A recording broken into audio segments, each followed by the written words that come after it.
Hi friends, ನಾನು ನಿಮ್ಮ Sharan.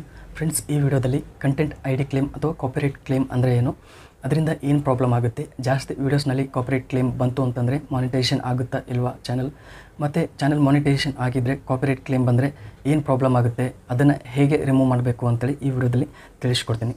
Friends, ಅದಕ್ಕಿಂತ ಮೊದಲು ಕಾಪಿರೈಟೆಡ್ ಕ್ಲೇಮ್ ಅಂತಂದರೆ ಏನು ಅಂತೇಳಿ ತಿಳ್ಕೊಳ್ಳೋಣ. ಫ್ರೆಂಡ್ಸ್, ಈಗ ಭಾಳಷ್ಟು ಯೂಟ್ಯೂಬರ್ಸ್ ಮ್ಯೂಸಿಕ್ ಸಾಂಗ್ಸ್ನ ಕ್ರಿಯೇಟ್ ಮಾಡ್ತಾ ಇರ್ತಾರೆ, ಮತ್ತು ಬೇರೆ ಬೇರೆ ಕಂಪ್ನಿಗಳಿರುತ್ತೆ, ಆನಂದ್ ಆಡಿಯೋ, ಜಂಕರ್ ಮ್ಯೂಸಿಕ್, ಈ ಥರ ಬೇರೆ ಬೇರೆ ಟಿ ಸೀರೀಸ್ ಈ ಥರ ಚಾನಲ್ಸ್ ಇರುತ್ತೆ. ಅವರು ಸಾಂಗ್ಸ್ನ ಕ್ರಿಯೇಟ್ ಮಾಡಿ ವಿಡಿಯೋ ಸಾಂಗ್ಸ್ನ ಮತ್ತು ಆಡಿಯೋ ಸಾಂಗ್ಸ್ನ ಅವ್ರ ಚಾನಲ್ನಲ್ಲಿ ಅಪ್ಲೋಡ್ ಮಾಡ್ತಾ ಇರ್ತಾರೆ. ಅವರು ಓನಾಗಿ ಅಪ್ಲೋಡ್ ಮಾಡ್ತಾ ಇರ್ತಾರೆ, ಯಾವ ಸಾಂಗ್ಸ್ನ ಅವರು ಯೂಸ್ ಮಾಡ್ತಾ ಇರಲ್ಲ. ಅವರು ಕಾಪಿರೈಟೆಡ್ ಮಟೀರಿಯಲ್ ಏನಿರುತ್ತಲ್ಲ, ಆ ಒಂದು ಕಂಟೆಂಟ್ ಓನರ್ ಆಗಿರ್ತಾರೆ.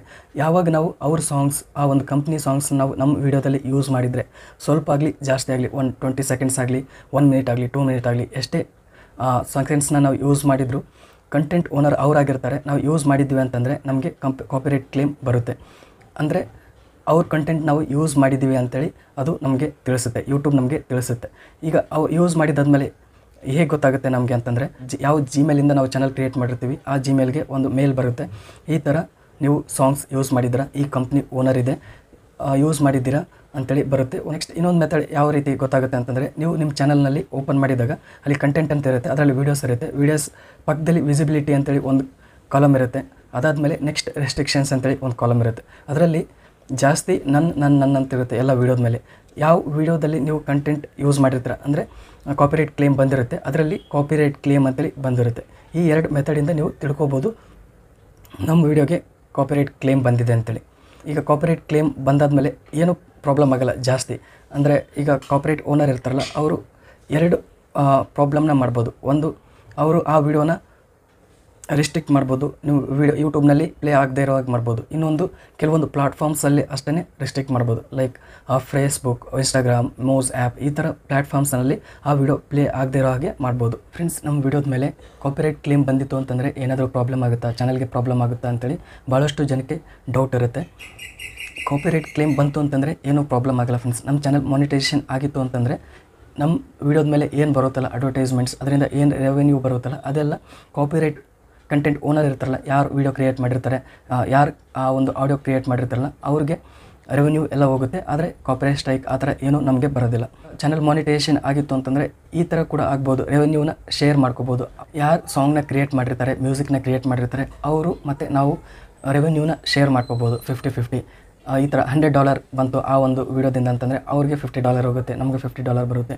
ಈ ಥರನೂ ಆಗ್ಬೋದು. ನೀವು ಲಕ್ಕಿ ಲಿಕೇಶ್ ಯಶ್ ಅವರು ಚಾನಲ್ ನೋಡ್ತಾ ಇದ್ದರೆ ಆ ರೀತಿ ಒಂದು ವೀಡಿಯೋ ಮಾಡಿದ್ದಾರೆ, ಆ ಟಾಪಿಕ್ ಮೇಲೆ ಒಂದು ವೀಡಿಯೋ ಮಾಡಿದ್ದಾರೆ, ಆ ಸಾಂಗ್ಸ್ನ ಯೂಸ್ ಮಾಡಿದರೆ ಅವ್ರಿಗೆ ರೆವೆನ್ಯೂ ಹೋಗುತ್ತೆ ಮತ್ತು ಇವ್ರಿಗೂ ರೆವೆನ್ಯೂ ಹೋಗುತ್ತೆ. ಅಂದರೆ ಶೇರ್ ಮಾಡ್ಕೋಬೋದು ರೆವೆನ್ಯೂ. ಈ ಥರ ಆಗುತ್ತೆ. ಒಂದೊಂದು ಬಾರಿ ಏನಾಗುತ್ತೆ ಅಂದರೆ ಎಲ್ಲ ರೆವೆನ್ಯೂ ಅವ್ರಿಗೆ ಹೋಗುತ್ತೆ, ನಮಗೆ ಏನೂ ಬರೋಲ್ಲ. 100% ರೆವೆನ್ಯೂ ಯಾರು ಕಂಟೆಂಟ್ ಓನರ್ ಇರ್ತಾರಲ್ಲ, ಯಾರು ಸಾಂಗ್ನ ಕ್ರಿಯೇಟ್ ಮಾಡಿರ್ತಾರಲ್ಲ ಅವ್ರಿಗೆ ಹೋಗ್ಬಿರುತ್ತೆ. ಈ ಥರ ಆಗುತ್ತೆ. ಇದನ್ನು ರಿಮೂವ್ ಮಾಡಬೇಕಂದ್ರೆ ಏನು ಮಾಡಬೇಕು ಅಂತಂದರೆ, ಎಷ್ಟು ಸೆಕೆಂಡ್ಸ್ ನೀವು ಆ ಮ್ಯೂಸಿಕ್ನ ಯೂಸ್ ಮಾಡಿರ್ತೀರ ಅದನ್ನು ಟ್ರಿಮ್ ಮಾಡಬೇಕು. ಅಂದರೆ ಆ ಒಂದು ಕಂಟೆಂಟ್ನ ರಿಮೂವ್ ಮಾಡಬೇಕು. ಅದು ಒಂದು ಮಾಡ್ಬೋದು. ಅಥವಾ ಆ ಸಾಂಗ್ನೇ ಜಾಸ್ತಿ ಆ ಸಾಂಗ್ ಯೂಸ್ ಮಾಡಿದರೆ, ಫುಲ್ ಸಾಂಗ್ ಯೂಸ್ ಮಾಡಿದರೆ ಆ ಸಾಂಗ್ನ ರಿಮೂವ್ ಮಾಡಬೇಕು, ಬೇರೆ ಮ್ಯೂಸಿಕ್ನ ಆ್ಯಡ್ ಮಾಡ್ಬೋದು. ಈಗ ಮೂರನೇದು ಏನು ಮಾಡ್ಬೋದು ಅಂತಂದರೆ, ನೀವು ಆ ಸಾಂಗ್ನ ಮ್ಯೂಟ್ ಮಾಡ್ಬೋದು. ಏನು ಆ ಸಾಂಗ್ ಯೂಸ್ ಮಾಡಿರ್ತಾರಲ್ಲ ಆ ಸಾಂಗ್ನ ಮ್ಯೂಟ್ ಮಾಡ್ಬೋದು. ಇಷ್ಟು ನೀವು ಸೊಲ್ಯೂಷನ್ನ ಪಡಿಬೋದು.